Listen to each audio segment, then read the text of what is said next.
ಪ್ರತಿದಿನ ಹಣೆಗೆ ವಿಭೂತಿಯನ್ನು ಏಕೆ ಹಚ್ಚಿಕೊಳ್ಬೇಕು? ಪವಿತ್ರವಾದ ವಿಭೂತಿಯ ಅರ್ಥವನ್ನು ತಿಳಿದರೆ ಆಶ್ಚರ್ಯ ಪಡ್ತೀರಾ. ಹಣೆಗೆ ವಿಭೂತಿ ಅಥವಾ ಭಸ್ಮವನ್ನು ಹಚ್ಚಿಕೊಳ್ಳುವುದು ಸಾಮಾನ್ಯ. ದೇವಾಲಯದಲ್ಲಿ ಪೂಜಾರಿಗಳು ಹಣೆಯ ಮೇಲೆ 3 ಸಾಲಿನ ಭಸ್ಮವನ್ನು ಹಚ್ಚಿಕೊಂಡಿರ್ತಾರೆ.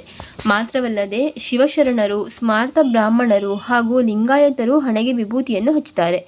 ಭಸ್ಮದ ರೂಪದಲ್ಲಿರುವ ವಿಭೂತಿಯನ್ನು ಹಣೆಯ ಮೇಲೆ ತೋರು ಬೆರಳು, ಮಧ್ಯ ಹಾಗೂ ಉಂಗುರ ಬೆರಳುಗಳ ಸಹಾಯದಿಂದ ಅನ್ವಯಿಸಲಾಗುತ್ತದೆ. ಕೆಟ್ಟದ್ದನ್ನು ನಾಶ ಮಾಡುವ ಶಕ್ತಿಯನ್ನು ವಿಭೂತಿಯು ಹೊಂದಿರುತ್ತದೆ. ಜೊತೆಗೆ ಯಾವುದೇ ದುಷ್ಟಶಕ್ತಿ ಹಾಗೂ ಋಣಾತ್ಮಕ ಶಕ್ತಿಗಳಿಂದಲೂ ಇದು ನಮ್ಮನ್ನು ರಕ್ಷಿಸುತ್ತದೆ. ವಿಭೂತಿಯನ್ನು ಹಣೆಯ ಮೇಲೆ ಧರಿಸುವುದರಿಂದ ತಿಳಿದೋ ತಿಳಿಯದೆಯೋ ಮಾಡಿದ ಪಾಪಗಳು ಮತ್ತು ತಪ್ಪುಗಳು ನಿವಾರಣೆಯಾಗ್ತದೆ ಎಂದು ಹೇಳಲಾಗ್ತದೆ.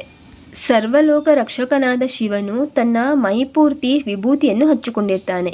ಧನಾತ್ಮಕ ಹಾಗೂ ಋಣಾತ್ಮಕ ಕಂಪನಗಳನ್ನು ಹೀರಿಕೊಳ್ಳುವಂತಹ ಸ್ಥಳಗಳಾದ ಹುಬ್ಬಿನ ಮಧ್ಯಭಾಗ, ಅಂಗೈ ಅಡಿಭಾಗ ಮತ್ತು ಮುಂದಲೆ ಬಹಳ ಸೂಕ್ಷ್ಮವಾಗಿರ್ತದೆ. ಈ ಭಾಗಗಳಿಗೆ ನಕಾರಾತ್ಮಕ ಶಕ್ತಿಯ ಕಂಪನಗಳು ಎದುರಾದಾಗ ತಲೆನೋವು, ಗೊಂದಲ, ಚಡಪಡಿಕೆ, ದೌರ್ಬಲ್ಯ ಉಂಟಾಗ್ತದೆ.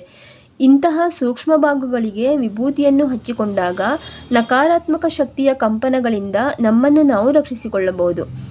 ನಮ್ಮ ಪಾಪಗಳನ್ನು ನಾಶ ಮಾಡಬೇಕೆಂದು ಹಾಗೂ ಆಶೀರ್ವಾದ ಮಾಡಬೇಕೆಂದು ದೇವರನ್ನು ಸ್ಮರಿಸುತ್ತಾ ಪ್ರಾರ್ಥನೆ ಮಾಡುವಾಗ ಹಣೆ ಹಾಗೂ ದೇಹದ ವಿವಿಧ ಭಾಗಗಳಲ್ಲಿ ಹಚ್ಚಿಕೊಳ್ಳುವ ವಿಭೂತಿ ಬಹಳ ಪವಿತ್ರವಾದದ್ದು. ಆದರೆ ಯಾವುದೇ ವಸ್ತುವಿನ ಸುಟ್ಟ ಬೂದಿಯು ವಿಭೂತಿಯಾಗುವುದಿಲ್ಲ. ಹಾಲು, ತುಪ್ಪ, ಜೇನುತುಪ್ಪದ ಜೊತೆಗೆ ಹಸುವಿನ ಸೆಗಣಿಯನ್ನು ಸುಟ್ಟ ನಂತರ ಉಂಟಾಗುವ ಭಸ್ಮವನ್ನು ಪವಿತ್ರ ವಿಭೂತಿ ಎಂದು ಕರೆಯಲಾಗ್ತದೆ. ಇದು ಶಿವನ ಆರಾಧನೆಯಲ್ಲಿ ಬರುವಂತಹ ಒಂದು ತತ್ವ ಸಂಸ್ಕಾರವಾಗಿದೆ. ವಿಭೂತಿಯನ್ನು ಧರಿಸುವವನಿಗೆ ಆಧ್ಯಾತ್ಮಿಕ ಶಕ್ತಿ ಲಭಿಸುತ್ತದೆ. ವಿಭೂತಿ ಎಂದರೆ ಮಹಿಮೆ. ಇದನ್ನು ಹಚ್ಚಿಕೊಳ್ಳುವವರಿಗೆ ತೇಜಸ್ಸು ನೀಡುತ್ತದೆ. ಅನಾರೋಗ್ಯ ಮತ್ತು ನಕಾರಾತ್ಮಕ ಶಕ್ತಿಗಳಿಂದ ರಕ್ಷಣೆ ನೀಡುತ್ತದೆ.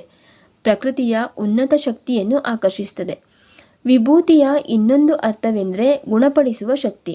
ಇದನ್ನು ಆಯುರ್ವೇದ, ಚೀನಿ ಹಾಗೂ ಟಿಬೇಟಿಯನ್ ಔಷಧಿಗಳಲ್ಲಿ ಬಳಸ್ತಾರೆ. ಪವಿತ್ರ ಮಂತ್ರಗಳನ್ನು ಹೇಳುತ್ತಾ ಇದನ್ನು ತಯಾರಿಸಲಾಗ್ತದೆ.